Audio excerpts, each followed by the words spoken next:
Hello everyone, welcome to my channel. आज हम करेंगे क्लास 5 की एसएसटी का chapter India wins freedom. India को किस तरीके से फ्रीडम मिली, तो उसके बारे में आज हम पढ़ने वाले हैं।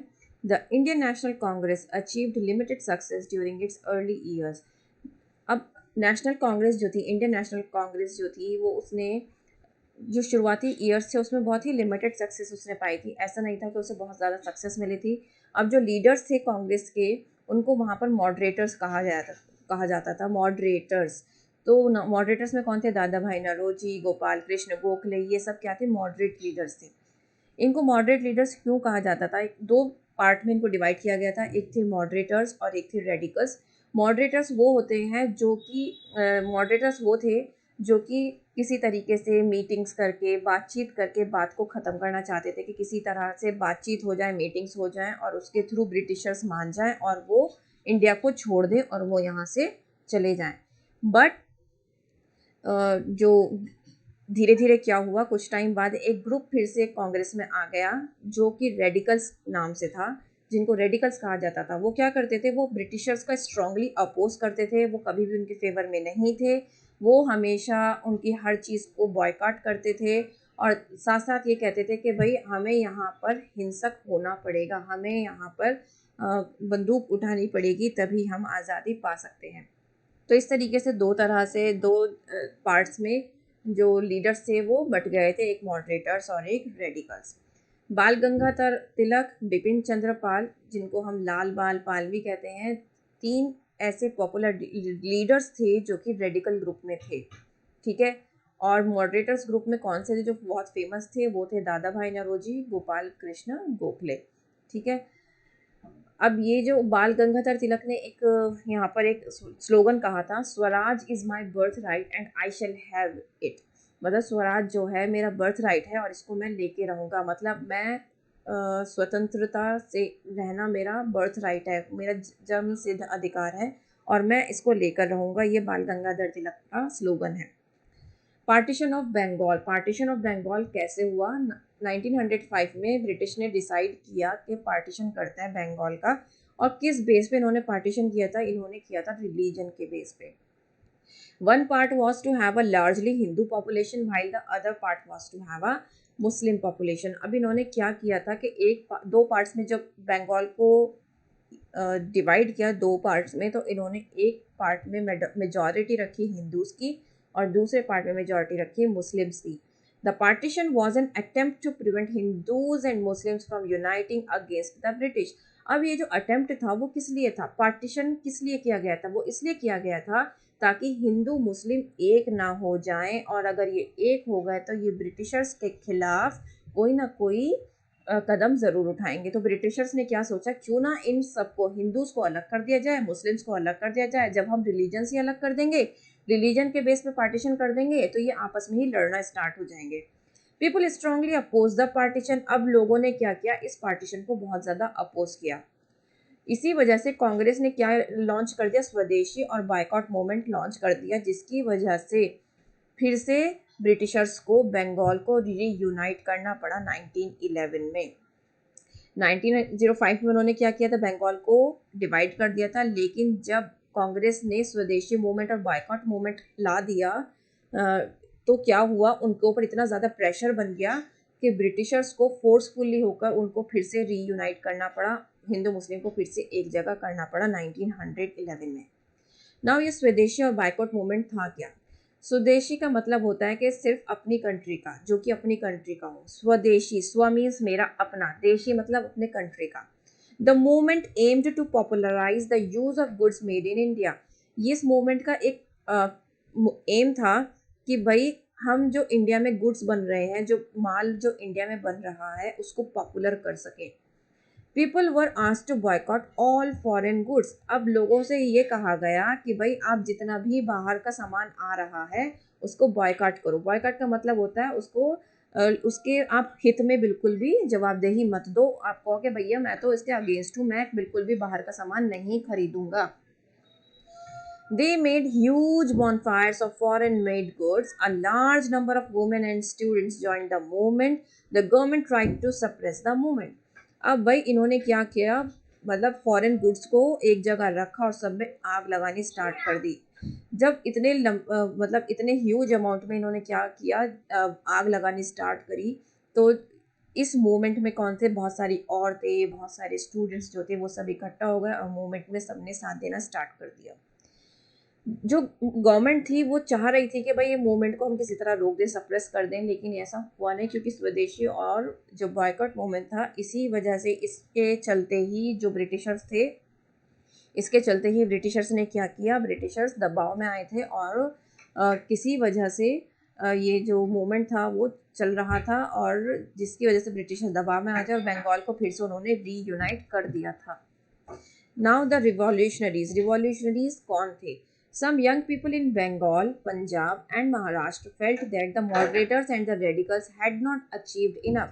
अब कुछ ऐसे यंग पीपल थे बंगाल में, पंजाब में, महाराष्ट्र में, जो जिनको ऐसा लग रहा था कि भाई ये जो दो ग्रुप आए थे कांग्रेस में, जो पार्टी में जो आए थे मॉडरेटर्स और रेडिकल्स में, जो मॉडरेटर्स और रेडिकल्स जो आए थे, इन्होंने कोई सफलता तो हासिल करी नहीं है। तो इन्होंने क्या किया था कि भाई रिवॉल्यूशनरीज कौन थे, वो ये चाहते थे किसी भी तरह इनको धक्के मार के ब्रिटिशर्स को बाहर निकाल दो, किसी भी तरह इनको यहाँ रहने ही नहीं देना, किसी भी तरह ड्रिवन आउट करो इनको, ठीक है। सो इन्होंने क्या किया कि भाई हम चाहे अपनी जान दे देंगे, लेकिन हमें ब्रिटिशर्स अब बिल्कुल भी अलाउ नहीं है यहाँ पर, इंडिया में हम ब्रिटिशर्स को नहीं देख सकते, चाहे हमें इसके लिए अपनी जान ही क्यों ना देना पड़े। अजीत सिंह, अरविंदो घोष, खुदीराम बोस, वीर सावरकर जो थे, ये कौन थे, अर्ली रिवॉल्यूशनरीज थे, जिन्होंने ये सब स्टार्ट किया था कि भाई हम मर जाएंगे, कुछ भी हो जाएगा, लेकिन हम ब्रिटिशर्स को बिल्कुल भी बर्दाश्त नहीं करेंगे। कुछ में से क्या हुआ कि कुछ लोग आगे अरेस्ट भी हुए और कुछ को फांसी पे भी लटकाया गया। Now Gandhi ji leads the nation. Gandhi ji ने कैसे लीड किया नेशन को? In 1915, Mohandas Karamchand Gandhi return to India from South Africa. अब 1915 में क्या हुआ, मोहनदास करमचंद गांधी जी उधर से साउथ अफ्रीका से वापस आए। साउथ अफ्रीका में उन्होंने रेसिस्ट पॉलिसीज के अगेंस्ट लड़ा, जो कि ये था कि वहाँ पे वाइट और ब्लैक में डिफरेंस किया जा रहा था, तो ये इसके लिए उन्होंने वहाँ पर लड़ाई स्टार्ट की थी। हिज मेथड ऑफ फाइटिंग, जो उनका मेथड था फाइट करने का, इज नोन एज सत्याग्रह। उसको क्या कहा गया, सत्याग्रह कहा गया, क्योंकि वो दो प्रिंसिपल पे बेस्ड था, इसलिए उसे सत्याग्रह कहा गया। एक तो ट्रुथ मीन्स सत्य, सत्य means truth. Non violence means आपको बंदूक उठानी नहीं है, बातचीत से आपको सारा मामला साफ करना है। After returning to India, Gandhi ji travelled across the country. जब वो इंडिया में वापस आए तो उन्होंने सब जगह घूमना फिरना स्टार्ट किया। He was shocked by the poverty. और वहाँ की गरीबी को देखकर वो बहुत ज़्यादा शॉक्ड थे। उन्होंने डिसाइड किया, he decided to fight not only the Britishers but also the prevailing social and religious practices। उन्होंने डिसाइड किया कि वो सिर्फ और सिर्फ ब्रिटिशर्स से ही नहीं लड़ेंगे, वो उन प्रथाओं से भी लड़ेंगे जो कि यहाँ पर सोशली क्या हो रही हैं, फैल रही हैं। रिलीजियस प्रैक्टिसेस, पहले क्या था, सती सिस्टम था, कास्ट सिस्टम था, इतने सारे सिस्टम थे। अगर किसी के हस्बैंड की डेथ हो जाती थी तो हस्बैंड के साथ साथ उसकी वाइफ को भी जिंदा जला दिया जाता था, that is known as sati system, जो कि एक बहुत ही बहुत ही दर्दनाक था, ठीक है। तो इन सब सिस्टम्स को गांधी जी ने क्या किया, बिल्कुल बहिष्कार किया इसका, और इसके अगेंस्ट खड़े हुए और इन सब सिस्टम्स को खत्म किया। He asked people not to obey the unjust laws of the government. उन्होंने लोगों से कहा कि भाई ऐसे लॉज का पालन मत करो, गवर्नमेंट के ऐसे लॉज का पालन मत करो जिसमें तुम्हारे लिए ही बुराई है। मतलब आप खुद सोचो, किसी इंसान को जिंदा जलाया जा रहा है बस इसलिए कि भाई उसके हस्बैंड की डेथ हो गई है, कितना शॉकिंग और कितना तकलीफ देह है, राइट। तो ये सब सिस्टम्स को गांधी जी ने खत्म करवाया। Then Jallianwala Bagh massacre. On 13 April 1919, a public meeting was held at Jallianwala Bagh at Amritsar. 13 अप्रैल 1919 को पब्लिक मीटिंग हो रही थी जलियांवाला बाग में अमृतसर में। जनरल डायर जो थे वो आए और उन्होंने सोल्जर से कहा, भाई जितना भी क्राउड है ना उसके ऊपर फायरिंग स्टार्ट कर दो। और वहाँ पर एक जो जलियांवाला बाग था उसकी जो एग्जिट और एंट्री थी वो उसका सिर्फ गेट एक ही था और उस गेट को बंद कर दिया गया था, और इसमें हंड्रेड्स ऑफ पीपल को मारा गया था, जिसमें बहुत सारी औरतें और बच्चे भी मौजूद थे। और इस इंसिडेंट के बाद जो कंट्री थी वो बहुत ज़्यादा शॉक्ड में आ गई, क्योंकि और उसके बाद गांधी जी ने बहुत ज़्यादा इसके अगेंस्ट प्रोटेस्ट किया, स्ट्रांगली इस क्रूअल एक्ट के अगेंस्ट खड़े हुए। और आपको ये भी बता दूं कि जनरल डायर को इस मैसेकेयर के लिए बिल्कुल थोड़ी देर के लिए पकड़ा गया था, लेकिन उसके बाद उनको छोड़ दिया गया। और फिर उसके बाद गांधी जी ने फिर से एक एक्ट स्टार्ट किया जिसकी वजह से उनको कड़ी से कड़ी सज़ा मिली। Then non cooperation movement. Non cooperation movement क्या था? In 1920 Gandhi ji launched the non cooperation movement. 1920 में गांधी जी ने लॉन्च किया था इसको। Then he asked people to disobey laws peacefully. उन्होंने कहा कि भाई आप लॉज को डिसओबे करो, आप नहीं चाहते कि इस लॉ को फॉलो करो तो पीसफुली करो सब काम। बट इन चौड़ी चौड़ा उत्तर प्रदेश में, चौड़ी चौड़ा एक जगह है उत्तर प्रदेश में, some people set fire in a police station. कुछ लोगों ने पुलिस स्टेशन में आग लगा दी और 22 पुलिसमैन जो थे वो मर गए इस आग में, जिसकी वजह से गांधी जी को बहुत ज़्यादा धक्का लगा, क्योंकि गांधी जी वायलेंस के अगेंस्ट थे। तो उन्होंने इस मूवमेंट को एकदम से क्या कर लिया? विड्रॉ कर लिया। Leaders such as Rajendra Prasad, Sardar Vallabh भाई पटेल, सरोजनी नायडू, राजगोपालचारी, मौलाना आज़ाद, चित्तरंजन दास, मोतीलाल नेहरू और जवाहरलाल नेहरू ने पार्टिसिपेट किया था एक्टिवली इस नॉन कॉपरेशन मूवमेंट में। तो ये सारे नाम हैं उनके। Now Simon Commission. Simon Commission क्या है? The law and order situation in the country was getting out of control. जो लॉ एंड ऑर्डर सिचुएशन था कंट्री में वो आउट ऑफ कंट्रोल हो रहा था। तो the government decided to make some changes and appointed the Simon Commission. अब उन्होंने कहा, गवर्नमेंट ने सोचा कि क्यों ना कुछ चेंजेस किए जाएं और अपॉइंट किया जाए साइमन कमीशन को। It came to India in 1928। अब 1928 में साइमन कमीशन आया। कब आया इंडिया में? 1928 में। As there was no Indian member in it. इसमें कोई भी इंडियन मेंबर मौजूद नहीं था, क्योंकि इसी वजह से कांग्रेस ने क्या किया? इस साइमन कमीशन का क्या किया? बॉयकॉट किया, क्योंकि इसमें कोई भी इंडियन मेंबर मौजूद नहीं था। A new group of revolutionaries became active at this time। अब एक ग्रुप और आया जो कि बहुत ज़्यादा एक्टिव हो गया। रिवॉल्यूशनरीज कौन थे? जो कि खून खराबे से चाहते थे कि चेंजेस आ जाए। Rajguru, Bhagat Singh, Sukhdev, Chandrashekhar Azad and Batukeshwar Dutt challenge the government. अब इन लोगों ने क्या किया? गवर्नमेंट को चैलेंज किया। Civil disobedience movement. Civil disobedience movement क्या था? दिसंबर 1929 में कांग्रेस डिमांडेड पूर्ण स्वराज। पूर्ण स्वराज मतलब हमें भाई पूरी तरीके से स्वतंत्रता चाहिए, जिसको हम कहते हैं complete independence from the government. The civil disobedience movement began in early 1930 under the leadership of Gandhi ji. अब इस मूवमेंट को कब स्टार्ट किया गया? 1930 के स्टार्टिंग में स्टार्ट कर दिया गया। अब ये डांडी मार्च के थ्रू इसको स्टार्ट किया गया। Indians were not allowed to make salt. अब इंडियंस को वहाँ पर बिल्कुल भी अलाउ नहीं था कि वो किसी तरह सॉल्ट बना सकें, लेकिन गांधी जी और उनके जो फॉलोवर्स थे वो साबरमती आश्रम से चलकर डांडी तक गए along the coast of Gujarat. Here Gandhi ji made salt and broke the salt law. और यहाँ पर गांधी जी ने क्या किया? सॉल्ट बनाया और इस लॉ को ब्रेक किया।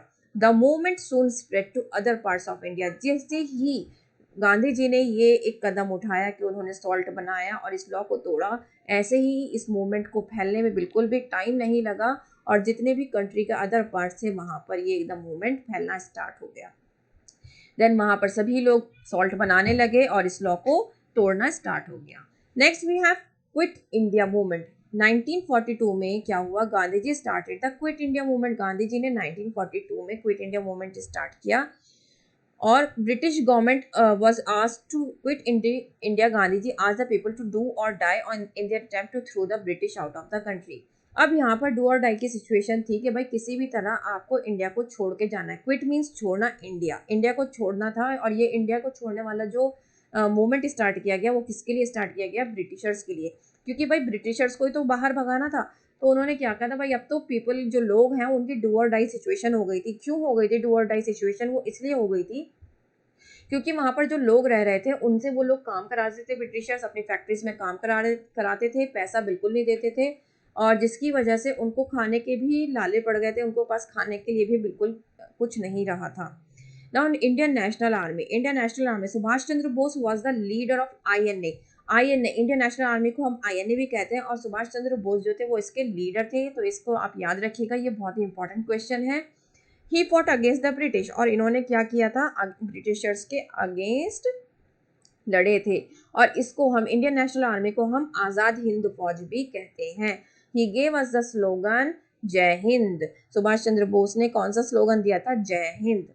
India became free. अब 1945 में क्या हुआ? After the second world war ended the British government agreed to leave India. British government ने एग्री कर लिया कि भाई हम इंडिया को छोड़ देंगे। However it was decided to divide the country into two, India and Pakistan. लेकिन ये डिसाइड किया गया कि पहले आपको कंट्री को दो पार्ट्स में डिवाइड करना होगा, इंडिया और पाकिस्तान, तब हम क्या करेंगे? इंडिया को छोड़ देंगे। इसी बेस पे 15 अगस्त 1947 में इंडिया को फ्रीडम मिली। Now, independent India. Jawaharlal Nehru was elected the first prime minister of India. Jawaharlal Nehru को पहला प्राइम मिनिस्टर इलेक्ट किया गया। राजेंद्र प्रसाद को प्रेसिडेंट, जो फर्स्ट प्रेसिडेंट थे वो हमारे डॉक्टर राजेंद्र प्रसाद थे, जिसकी वजह से हिस्ट्री में एक नया इतिहास रचा गया और आज भी हम उनको जानते हैं अच्छे से, जवाहरलाल नेहरू और डॉक्टर राजेंद्र प्रसाद को। तो इस तरीके से आपका ये जो चैप्टर है वो कंप्लीट हो जाता है। उम्मीद करती हूँ कि ये चैप्टर आपके लिए बहुत ज़्यादा हेल्पफुल रहेगा। अगर रहे तो लाइक शेयर ज़रूर करिएगा और चैनल को सब्सक्राइब करना बिल्कुल मत भूलिएगा। That's all.